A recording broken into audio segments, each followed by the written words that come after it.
तो दोस्तों स्वागत है आपका लीजा ठाकुर के लॉ वीडियो में। दोस्तों आज का जो हमारा टॉपिक है वो है गिरफ्तारी। गिरफ्तारी से आज हम जानेंगे कि गिरफ्तारी से हमारा क्या तात्पर्य होता है या गिरफ्तारी क्या होती है, ठीक है, या गिरफ्तारी किसे कहते हैं। तो दोस्तों सबसे पहले बात कर लेंगे कि गिरफ्तारी किसे कहते हैं। ठीक है, किसी भी व्यक्ति को उसकी स्वतंत्रता से वंचित रखना गिरफ्तारी कहलाता है। ठीक है दोस्तों, गिरफ्तारी किसकी होगी, या तो पुरुष की होगी दोस्तों, या महिला की होगी, या नाबालिग की होगी। इन तीन व्यक्तियों की गिरफ्तारी हो सकती है, क्योंकि किसी पशु पक्षी को तो गिरफ्तार नहीं कर सकते ना, इसलिए इन तीन व्यक्तियों की गिरफ्तारी हो सकती है। तो दोस्तों कुछ नियम हैं, कुछ अधिकार हैं जो गिरफ्तारी में सभी व्यक्तियों को मिले हैं। ठीक है, और कुछ अधिकार ऐसे भी हैं जो तीनों स्टेजेस पर सेम रहते हैं, लेकिन कुछ कुछ फीचर्स अलग अलग लोगों को दिया गया है। जैसे पुरुष को अलग है, महिला के फीचर्स अलग हैं, फीचर्स इन द सेंस अधिकार अलग हैं, और नाबालिग में भी अधिकार अलग हैं। ठीक है, तो दोस्तों सबसे पहले आज हम एक पुरुष की बात कर लेंगे। पुरुष सबसे पहला जो अधिकार है उसे है जानने का अधिकार। जानने के अधिकार से हमारा तात्पर्य है कि मान लीजिए पुलिस आपको गिरफ्तार कर लेती है, तो आप उनको ये बोल सकते हो कि जी मैं अरेस्ट हो जाऊंगा, मैं गिरफ्तार हो जाऊंगा, लेकिन पहले मुझे ये बताया जाए कि मेरी मतलब सजा क्या है, या मैंने क्या किया है, मेरा जुर्म क्या है, वो मुझे बताया जाए। ठीक है, दूसरा है अरेस्ट मेमो। अगर मान लीजिए पुलिस वाले आपको अरेस्ट कर रहे हैं, ठीक है, और आपको कुछ भी नहीं बता रहे हैं, वो कह रहे हैं भाई पहले थाने चल, फिर तुझे बताएंगे कि तूने क्या किया है, तो आप कहो उनसे कि चलो ठीक है मैं थाने चलूंगा, आप मेरा अरेस्ट मेमो भरो। अरेस्ट मेमो तो भरोगे ना, अगर आप मुझे गिरफ्तार कर रहे हो तो अरेस्ट मेमो भरो। जब वो अरेस्ट मेमो भरेंगे ना दोस्तों, अरेस्ट मेमो में सारी इंफॉर्मेशन लिखी जाती है। क्या क्या, किस व्यक्ति को गिरफ्तार किया जा रहा है, कहाँ से, मतलब आपका एड्रेस, कहाँ से गिरफ्तार किया जा रहा है, क्यों गिरफ्तार किया जा रहा है, किस जुर्म में गिरफ्तार किया जा रहा है। ठीक है, पांचवा पॉइंट होता है कि आपको कौन गिरफ्तार कर रहा है। जो बंदा, जो भी व्यक्ति आपको गिरफ्तार कर रहा है उसका डेजिग्नेशन क्या है, उसका पद क्या है, कौन सा पदाधिकारी आपको गिरफ्तार कर रहा है। ठीक है, जब आप अरेस्ट मेमो भर लोगे या भरवा लोगे तो आपको पता लग ही जाएगा कि आपको क्यों गिरफ्तार किया जा रहा है। तीसरा जो पॉइंट है दोस्तों हमारा है मारने का हक नहीं। मारने का हक नहीं से हमारा तात्पर्य है दोस्तों, आपको पुलिस वाले गिरफ्तार करते हैं, चाहे आपने कितना ही बड़ा क्राइम किया हो, आप बहुत बड़े क्रिमिनल हो, ठीक है, फिर भी पुलिस आप पर हाथ नहीं उठा सकती है। ठीक है, बिल्कुल भी नहीं उठा सकती है पुलिस आप पर हाथ। उसके बाद इसमें आप कह सकते हो कि अगर पुलिस वाले आपको मारते पीटते हैं तो आप उन्हें कह सकते हो कि भाई ठीक है जुर्म कर लिया, कोई बात नहीं, आप मार नहीं सकते, लेकिन मुझे आप इस चीज़ के लिए ऑब्जेक्शन ले सकते हो कि मार नहीं सकते। ठीक है, उसके बाद है सेक्शन 41D, मतलब वकील से बात।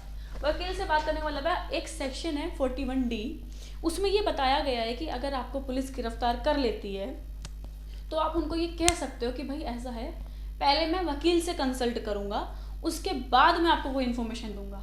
ये आपका अधिकार है, आप कह सकते हो। सेक्शन 41D में ये बताया गया है कि अगर किसी व्यक्ति को गिरफ्तार कर लिया जाता है तो उसको ये अधिकार है कि उससे वार्तालाप करने से पहले उसको उसके वकील के साथ कंसल्ट, बातचीत की जाए। ठीक है, उसके बाद है हमारा 57-58 सेक्शन 58B। उसमें क्या होता है, 24 घंटे में, इसका एक अलग प्रोसीजर मैं बता रही हूँ। सेक्शन 57 और 58B में ये कानून है कि अगर पुलिस किसी व्यक्ति को गिरफ्तार करती है, चाहे वो पुरुष हो, चाहे वो महिला हो, चाहे वो नाबालिग हो, अगर पुलिस किसी व्यक्ति को गिरफ्तार करती है तो उसे 24 घंटे में जज के सामने पेश करना ही होगा। ठीक है, दूसरा क्या हुआ ये 57 और 58B में परिवार को सूचना। पुलिस ने आपको गिरफ्तार कर लिया, कहीं से भी किया हो, आपको अपने घर से किया हो, मान लीजिए कभी कभी आप घर पे अकेले हैं, आपकी फैमिली वाले कहीं और हैं, आपको अरेस्ट कर लिया, उसके बाद आपका ये अधिकार है कि या तो आपको अपने परिवार को सूचित करने दिया जाए, या फिर पुलिस आपके परिवार को सूचना दे दे कि भाई ऐसे ऐसे इस व्यक्ति को अरेस्ट कर लिया है। ठीक है, अब हम बात कर लेते हैं महिला की। महिला में भी ये सारे अधिकार सेम ही रहते हैं। ठीक है, लेकिन कुछ और अधिकार हैं जो स्पेशल महिला को ही मिले हैं। जैसे महिला को सिर्फ महिला पुलिस ही अरेस्ट करेगी, जेंट्स पुलिस कभी अरेस्ट नहीं कर सकती, चाहे वो कितनी ही बड़ी डेजिग्नेशन पर क्यों ना हो। सिर्फ महिला पुलिस ही अरेस्ट करेगी। उसके बाद सूर्योदय और सूर्यास्त, महिला को सूर्योदय के समय अरेस्ट नहीं किया जा सकता और सूर्यास्त के समय में भी अरेस्ट नहीं किया जा सकता। तीसरा है विशेष आज्ञा।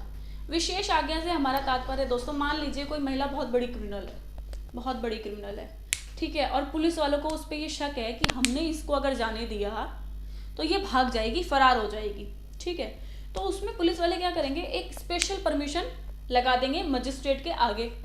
मजिस्ट्रेट उस स्पेशल परमिशन में क्या होगा, वो लोग अपना रखेंगे कि भाई ऐसे ऐसे सर, ऐसे ऐसे बात है और ये महिला बहुत बड़ी क्राइम करके फरार है, आज हमें ये मिली है तो हम इसको अरेस्ट करना चाहते हैं, ठीक है, लेकिन समय वो हो चुका है कि जिसमें हम महिला को अरेस्ट नहीं कर सकते, लेकिन हमें डर है कि ये भाग जाएगी अगर इसे अभी अरेस्ट नहीं किया गया। तो मजिस्ट्रेट क्या करेंगे, उस परमिशन को ग्रांट कर देंगे, मतलब एक्सेप्ट कर लेंगे और उसको ये आज्ञा दे देंगे कि आप इसको अरेस्ट कर सकते हो, तब महिला अरेस्ट हो सकती है। अब बात कर लेते हैं नाबालिग की। नाबालिग में सबसे पहला सारे पॉइंट सेम रहते हैं। महिला को भी, नाबालिग को भी जानने का भी अधिकार है, अरेस्ट मेमो भरवाने का भी अधिकार है, मारने का भी हक नहीं है, सेक्शन 41D वकील से बात करने का भी अधिकार है, 57-58B का भी अधिकार है कि उसे 24 घंटे में पेश किया जाए, परिवार को भी सूचित किया जाए, ठीक है। लेकिन नाबालिग में दो अधिकार ऐसे हैं जो बिल्कुल डिफरेंट है। पहला, नाबालिग व्यक्ति ने अगर कोई क्राइम किया है तो उसे पुलिस की वर्दी में गिरफ्तार नहीं किया जाएगा, उसे सिविल ड्रेस में गिरफ्तार किया जाएगा। दूसरा, उसके साथ संतोषजनक व्यवहार किया जाएगा। पुलिस द्वारा व्यक्ति के साथ, नाबालिग व्यक्ति के साथ किसी भी तरह की झड़प, अभद्र व्यवहार, गाली गलौज, मारपीट नहीं की जाएगी, ठीक है। दूसरा, एक और पॉइंट मैं आज आपको बता दूं, वो है दोस्तों मेडिकल।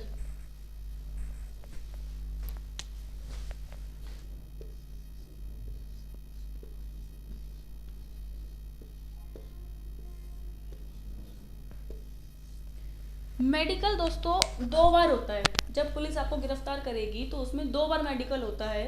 एक बार मेडिकल कब होता है, जब वो आपको गिरफ्तार करती है तो तुरंत सबसे पहले वो मेडिकल के पास लेके जाती है, हॉस्पिटल लेके जाती है मेडिकल कराने के लिए। दूसरा मेडिकल कब होता है, जब पुलिस आपको मजिस्ट्रेट के सामने पेश करने वाली होती है, मतलब सुबह। क्यों होता है, पहला तो ये होता है कि भाई अब तक जितनी चपट हुई, लड़ाई हुई, चोट चपेट जितनी आई होंगी वो अब तक आ जाएगा कि गिरफ्तार करने से पहले व्यक्ति को इतनी चोटें लगी हुई थी। पहला मेडिकल तब होगा। लेकिन दूसरा मेडिकल जब होगा मजिस्ट्रेट के सामने, वो इसलिए होगा कि जो चोट चपेट थी अभी तक वही है, हमारी तरफ से व्यक्ति के साथ मारपीट नहीं की गई है, और अगर की गई होगी तो वो मेडिकल में आ जाएगा। तो दोस्तों इसलिए 2 बार मेडिकल किया जाता है। तो आज की वीडियो में सिर्फ इतना ही।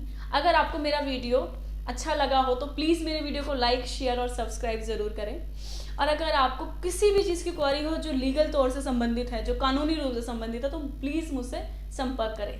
Thank you so much.